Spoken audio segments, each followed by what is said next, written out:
اعوذ باللہ من الشیطان الرجیم بسم اللہ الرحمن الرحیم اللہم صلی علی سیدنا محمد معدن الجود والکرم وآلہ وسلم۔ سامعین و ناظرین اکرام، السلام علیکم ورحمۃ اللہ وبرکاتہ۔ آج کا ہمارا نشست کا موضوع یہ ہے کہ ہم اللہ تعالیٰ کے دربار میں کیسے حاضری دے سکتے ہیں۔ لیکن یہ کام بہت آسان ہے، اللہ تعالیٰ نے بلکہ اس کے لیے ہمیں آسان کر دیا ہے کہ ہمیں کچھ ظاہری چیزوں سے متعارف کرایا ہے۔ مثال کے طور پہ بیت اللہ شریف ہے، یہ میرا گھر ہے، یہاں آ جاؤ، یہ میرا بندہ ہے، اس کے پاس چلے جاؤ، اس کے پاس جانا جو ہے وہ میرے پاس آنا ہے، اس کے ہاتھ پہ بیعت کر لو، اس سے تم نے بیعت کی تو میرے ہاتھ پہ تم نے بیعت کی۔ ان الذین یبایعونک فانما ھم یبایعون اللہ، جو لوگ آپ سے بیعت کرتے ہیں وہ آپ سے نہیں کر رہے، اے نبی یہ مجھ سے کر رہے ہیں۔ تو انسان اللہ سے رابطے کا یا اللہ سے جڑنے کا بہترین طریقہ یہ ہے کہ آپ کسی ایسے انسان سے جڑ جائیں۔ اب ہماری کامیابی اس میں ہے، یہ بات نوٹ کر لیں، ہماری کامیابی اس میں ہے کہ ہم اپنے آپ کو اللہ کے حوالے کر دیں، اپنی مال و جان اللہ کے ہاتھ پہ بیچ دیں اور یہ سب کچھ اللہ کے حوالے کر دیں، اور اللہ کو فیصلہ اس میں کرنے دیں کہ ہماری جان و مال کہاں وہ استعمال کرتا ہے۔ اللہ کو یہ فیصلہ کریں کہ یہ جان و مال، کیونکہ اللہ تعالیٰ خریدار ہے ہماری مال و جان کا، خریدار ہے اللہ تعالیٰ ہماری کس کا؟ مال و جان کا۔ جو بھی ہمارے پاس ہے اللہ تعالیٰ فرما رہا ہے یہ تم مجھ پہ بیچ دو، کیا مطلب؟ اس کا اختیار مجھے دے دو، اس میں پھر اختیار تم نے نہیں رکھنا۔ ان اللہ اشتری من المؤمنین انفسهم واموالهم بان لهم الجنہ، اللہ تعالیٰ نے مومنوں سے خرید لیے ہیں، خرید کا لفظ ہے، اشترا، خرید لیے۔ آپ موٹر سائیکلیں مطلب ایک موٹر سائیکل آپ کو چاہیے، شو روم پہ جا کے ایک موٹر سائیکل آپ پیسے دے کے خرید لیتے ہیں، تو اب اس موٹر سائیکل پر آپ کا اختیار ہے، جہاں چاہیں لے جائیں۔ جب شو روم سے آپ نے پیسے دے کے گاڑی نکال لی نیچے، اب وہ جو گاڑی والا ہے، وہ جو شو روم والا ہے، آپ کو یہ نہیں کہہ سکتا کہ تم وہاں نہ جاؤ، یہاں نہ جاؤ، وہ آپ کی گاڑی ہے، جس طرح چاہے استعمال کریں۔ ایسے ہی ہوتا ہے نا، کوئی بھی چیز آپ خرید لیں، بازار میں گئے آپ نے 2 کلو چاول خرید لیے، اب دکاندار آپ کو یہ تو نہیں کہہ سکتا کہ اس کا آپ سادے چاول بناؤ گے یا بریانی بناؤ گے، یا ہے نا، کہ نہیں کہے گا وہ آپ کو کہ بھئی یہ چاول تو تم نے خریدنی ہے، پیسے دے دیے، اب اس کی تم نے بریانی بنانی ہے، پلاؤ نہیں بنانا۔ ایسا ہو سکتا ہے؟ یعنی پھر آپ اختیار مند ہیں۔ جب ہم اللہ کے ہاتھ اپنے آپ کو بیچ دیتے ہیں، یہ تھوڑی سی توجہ سے سنیں، تو اب آپ کا اختیار نہیں رہ جاتا، آپ نے تو یہ چیز حوالے کر دی، مال و جان کا سودا تو کر لیا اللہ کے ہاتھ، اب اللہ کا اختیار ہے۔ سمعنا و اطعنا، وقالوا سمعنا و اطعنا، مومن کی ایک صفت ہے، وہ یہ کہتے ہیں کہ ہم نے سنا اور ہم نے مانا۔ پھر یہ نہیں کہ یہ کیا ہو رہا ہے، یہ تو اس سے اچھا وہ، مطلب اس میں پھر آپ کا اختیار رہ نہیں جاتا۔ جب آپ نے اپنا آپ اللہ کے حوالے کر دیا یا بیچ دیا، اب اللہ سے پوچھیں یا اللہ آپ کو بتائے گا کہ کیا کرنا ہے، زندگی کیسے گزارنی ہے۔ تو اگر اس طریقے سے ہم اپنا سودا وغیرہ طے کر لیتے ہیں اور اپنے آپ کو، اصل میں مسئلہ پتہ ہے کیا ہوتا ہے؟ مسئلہ یہ ہوتا ہے کہ ہم بیچ کے بھی اپنے آپ کو اس چیز کا اختیار مند سمجھتے رہتے ہیں،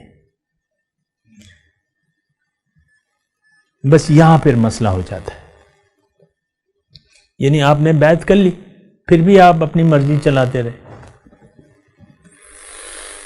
تو وہاں پھر مسئلہ ہو جاتا ہے کہ پھر ہوتا یہ ہے کہ وہ چونکہ آپ قیمت کے اپنے آپ کو حوالے کرنے کے لیے تیار نہیں ہیں، تو آپ کو وہ پھر سودا نہیں ملے گا، جو سودا ڈن ہوا ہے۔ آپ جتنی جلدی اللہ کے حوالے کر دیں تو آپ کو وہ سودا بھی مل جائے گا اور آپ مقرب الہی بھی بن جائیں گے، اللہ کے دربار میں حاضری۔ یہ انسان کے اپنے اختیار میں ہے کہ وہ کتنی جلدی مقرب خدا بننا چاہتا ہے۔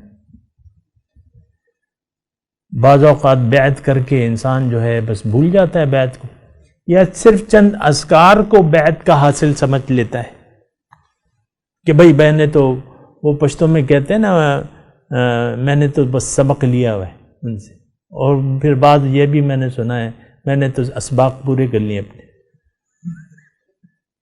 ایسا ہوتا ہے. سبقوں میں سیب ناغذ دی اور بس سبقوں میں اخلاص کرا، پشتوں میں کہتے. سنا ہے کبھی ایسا؟ تو یہ ایک مطلب وہ ہے غلط فہمی ہے. اصل میں تو آپ نے اپنے آپ کو، یہ بیعت اس لیے ہوتی ہے کہ آپ ہیں بھی اللہ کے، اور اللہ نے جو اختیار آپ کو دیا ہے تو آپ نے بیعت کے ذریعے وہ اختیار واپس دینا چاہتے ہیں. اب وہ اگر اختیار آپ نے دے دیا، اب یہ تو آپ کی مرضی ہے کہ وہ اختیار کب دیتے ہیں آپ. اب وہاں سے تو یہ مطالبہ نہیں ہوگا یار وہ کام تم نے کیوں نہیں کیا، یہ کام کیوں نہیں کیا ہے، تم یہ کام کیوں کر رہے ہو، تم نے تو بیعت کر لی. کبھی آپ کو ایسا نہیں ٹھوکے گا پیر کہ تمہارا یہ کام غلط ہے، تمہاری یہ حرکت غلط ہے. یہ ہے اصولی طور پہ وہ بتا دے گا ایک راستہ، لیکن آپ کے پیچھے نہیں پڑے گا کہ آپ یہ کام غلط کر رہے ہو، آپ یہ کام کیوں کر رہے ہو. یہ تو ایک شوق کی بات ہے، شوق کا راستہ ہے. اللہ کا راستہ تمام تر شوق کا راستہ ہے. شوق نہ ہو تو آپ کہیں بھی نہیں آگے بڑھ ہی نہیں سکتے. ایک بات یہ نوٹ کر لیں، جب آپ جڑنا چاہتے ہیں تو آپ یہ شوق جو ہے آپ کو لے جائے گا کہاں پہ؟ اللہ کے دربار میں لے جائے گا. اللہ آپ کے دل میں آ جائے گا. میں عرش کی بات نہیں کر رہا، اللہ تعالیٰ آپ کے دل میں آ جائے گا. تو وہ پھر دل کے آئینے میں ہے تصویر ہے یار، جب ذرا گردن جھکائی دیکھ لی، پھر آپ کی آنکھیں اللہ کی آنکھیں بن جائیں. یہ حدیث کا مضمون ہے، بی یسمعو بی یبصرو بی یبتشو بی یرجلو. اللہ فرماتا ہے کہ بندہ میرے قریب آنے لگتا ہے تو ایسا ہوتا ہے کہ اس حد تک وہ آ جاتا ہے میرے پاس کہ میں اس کی آنکھیں بن جاتا ہوں، مجھ سے دیکھتا ہے، میں اس کے کان بن جاتا ہوں، مجھ سے سنتا ہے، میں اس کے ہاتھ بن جاتا ہوں، مجھ سے پکڑتا ہے، میں اس کے پاؤں بن جاتا ہوں، مجھ سے چلتا ہے. تو ظاہر ہے پھر یہ ہے کہ آپ اتنے قریب ہو جاتے ہیں اپنے رب کے کہ وہ کہتے ہیں نا کہ گفتگو اللہ بود گرچہ از حلقوں میں عبداللہ بود. کہ ان کا گفت جو ہے، یہ گفت کا ایک وہ ہے، مطلب ہمارے صوفیاء میں بھی ہے اور یہ اس میں بھی ہے، گفت کا ایک لفظ ہے کہ یہ ان کی گفت ہے، یعنی یہ ایک ان کا کہنا ہے. تو وہ شاعر کہتا ہے کہ ان کا گفت جو ہے وہ تو اللہ تعالیٰ کا ہے، ان کے منہ سے تو اللہ تعالیٰ بول رہا ہے. گرچہ از حلقوں میں عبداللہ بود، گرچہ اللہ کے بندے سے بات، اللہ کے بندے کے منہ سے بات نکلی ہے، لیکن بات ہے اللہ.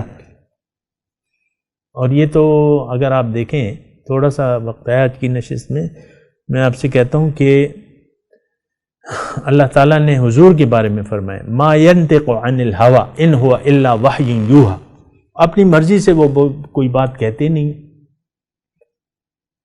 یہ تو میری باتیں ساری کہہ رہے ہیں.